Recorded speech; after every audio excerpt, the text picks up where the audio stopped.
And we are live.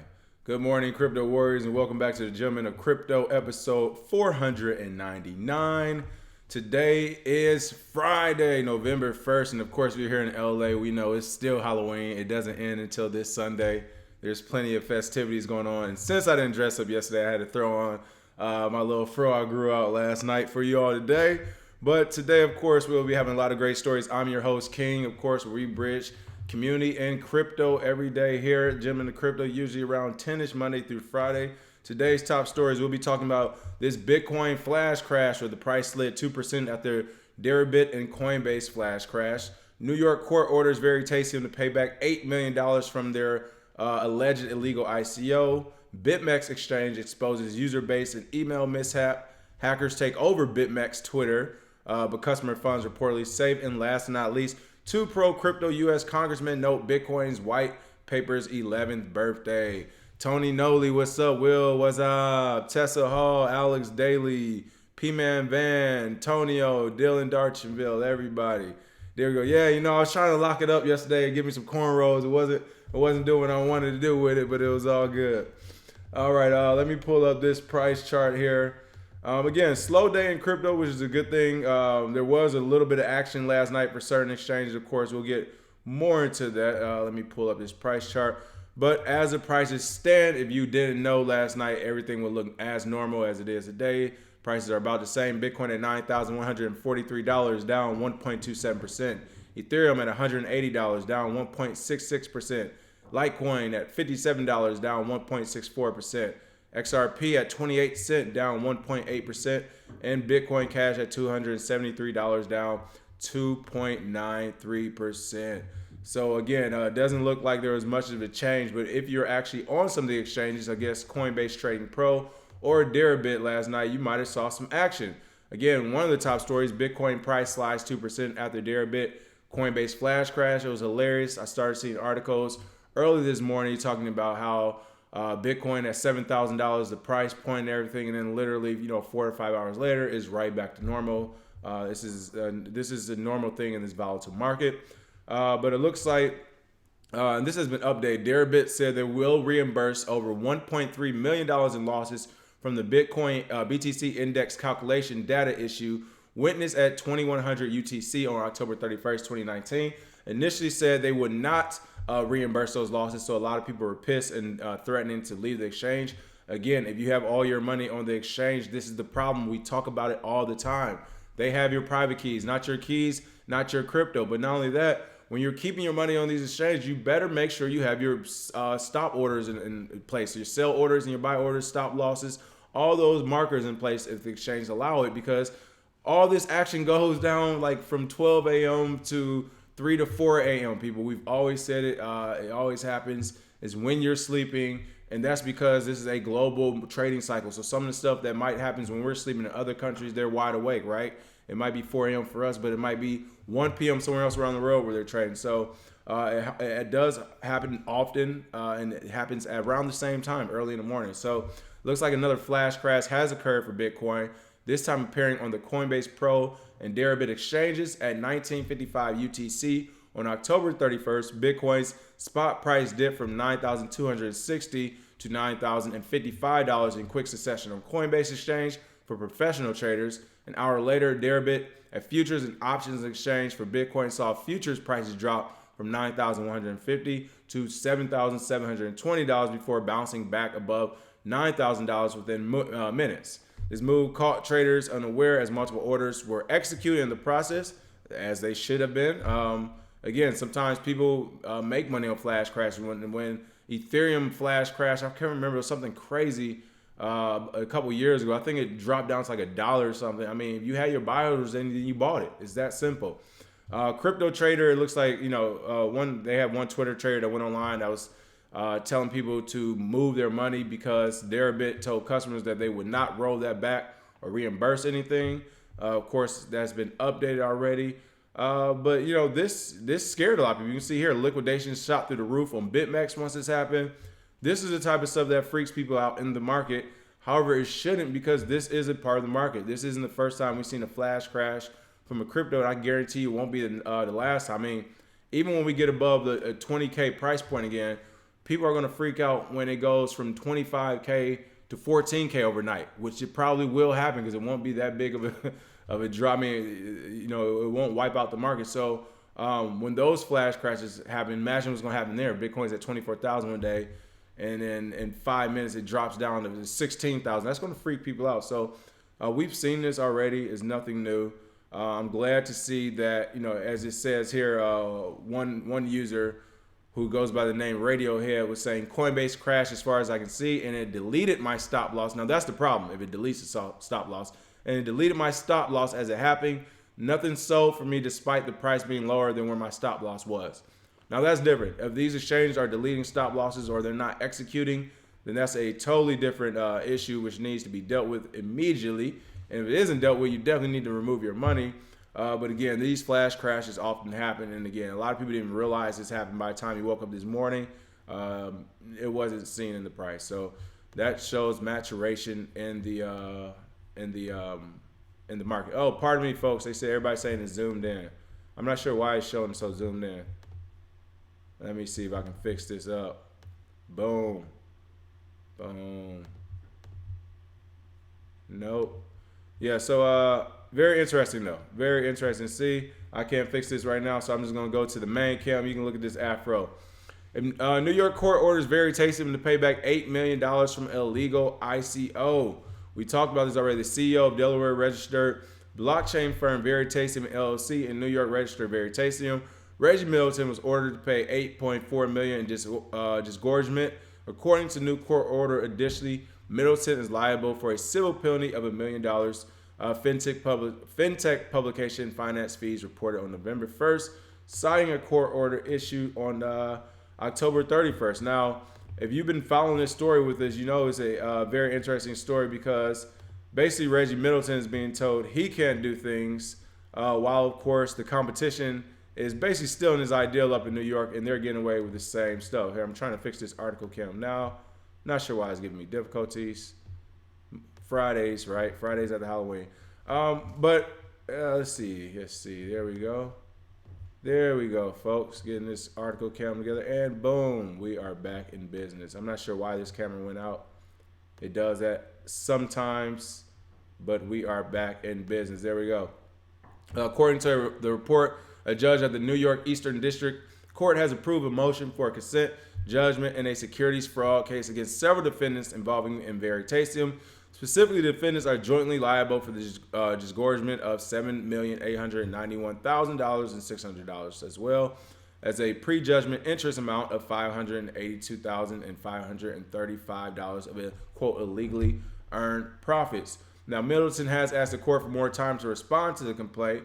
And again, it's interesting that they're picking Reggie Middleton, who one of his platforms said that, hey, we're going to put metals, precious metals, on the blockchain. Basically, we're going to have gold and all that stuff. Try to equate that to cryptocurrency. And the SEC basically said, hey, this is an unlicensed security. You did an ICO for it. We're going after you.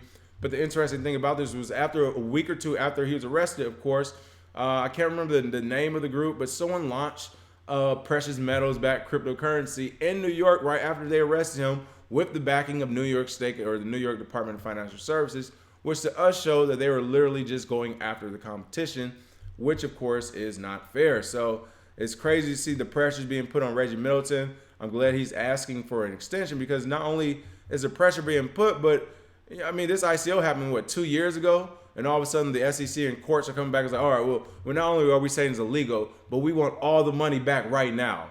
It's like, no, he's been working on a project since he launched the ICO for the last 2 years. So I wouldn't expect all the money to be there or for him to be able to cough up everything 2 or 3 weeks later after the government goes after him. I mean, it took him 2 years to get to this point. He's trying to develop something, I think. I don't think he was doing anything wrong or illegal. I know some people don't like the project per se. But as far as trying to make the project work, as a crypto enthusiast, I hope that's what he was doing. So I don't think it's right that, literally you're getting a 24-hour notice type of deal. Like, hey, you need to pay up all this money right back. So it's crazy. We'll see what happens. Again, this is about stifling competition more than anything, I believe, especially when New York State got involved in it. and not only stifling competition, but as we always say, where's my money? You did ICO, you made a lot of money, you're a CEO of a company, you didn't pay the United States, they're coming after you. So it's interesting to see, but we'll see how this story progresses as well. Yeah, Dylan said that's some BS. Yep, Phoenix said kind of BS. They're picking winners. Of course, it's either get down or lay down. And in this case, Reggie might have to lay down. We'll see what happens. Speaking of Reggie, another Reggie in the news today. BitMex exchange exposes user base and email mishap. That is correct. I can't believe I saw this story. If you have an account with crypto derivatives exchange BitMex, there's never been a better time to update your security preferences, as this article starts. Very true. On Friday at 0800 UTC, BitMex alerted its clientele via blog and Twitter that he had accidentally revealed all of his users' emails via carbon copy, of course, CC. So if you have an account with BitMex, anyone obtaining the email has a portion of what's needed to access your account. It also potentially opens users up to targeted phishing attacks. That's the one I'm more worried about than the actual account, because first of all, I don't know how this happened. I would like to know how this happened. They never really said what happened or how this pushed out. They said we are aware that some of our users have received a general user update email earlier, which contained the email addresses of other users. So it looks like they tried to send out a newsletter email to everyone to update them, and they accidentally put everyone's email address in the CC line, of course. They also say our team has acted immediately to contain the issue, and we are taking steps to understand the extent of the impact.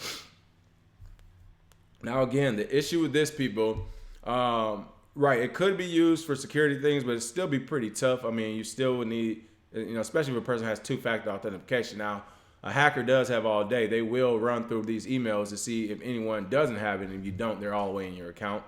But what worries me more is the phishing attacks, because now that they have these emails, the smart hackers aren't going to turn back around this weekend and send you out something. No, they're going to wait a couple months, maybe a quarter, maybe 6 months from now, when we forget all about this, and then you're going to get an email where it says something like redo your password to the site or something, and they're going to have a fake website, a fake BitMex address that's going to say BitMex. Maybe the E is going to be a 3. It's going to be something you can barely notice, and all they need is a small percentage of those people in that phishing attack to click on that fake website and to re-enter their old password and their new password, and now a hacker has access to your entire account just from a CC'd address in the phishing attack. So that's what I think will actually happen.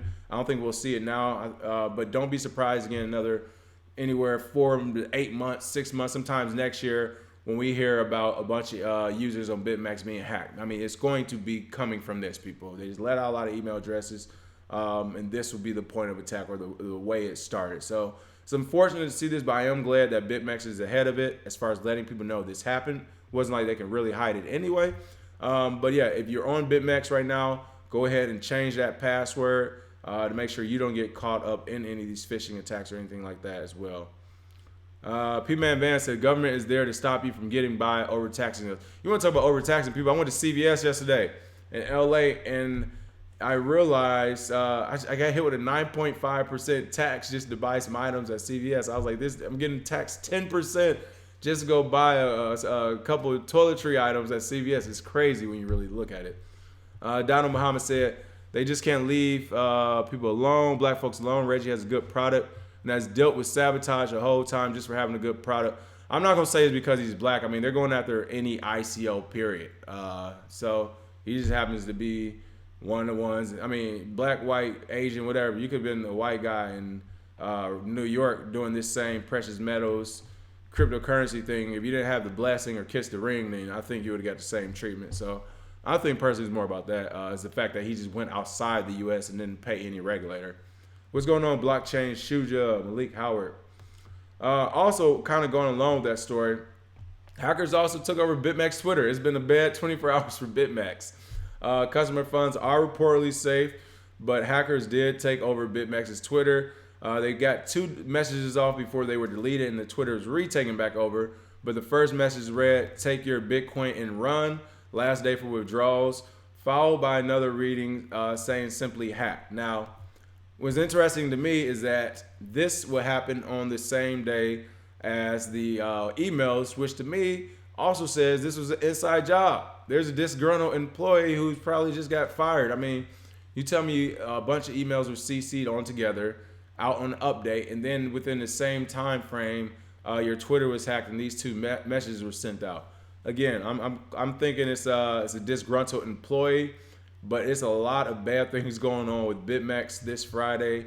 This isn't a Halloween mask. I'm assuming they didn't have any treats, so they got the trick last night because it is not looking good. But again, that email dump is about 30,000 addresses and is also on sale on the dark web, with about 50% of these addresses being quoted as trivially easy to dox, which means the hackers are saying that at least half of those addresses they can figure out how to crack into your account and figure out who you are as well. So scary thing to see. Again, BitMex actually, you know what, I do want to add, BitMex has currently disabled all the withdrawals.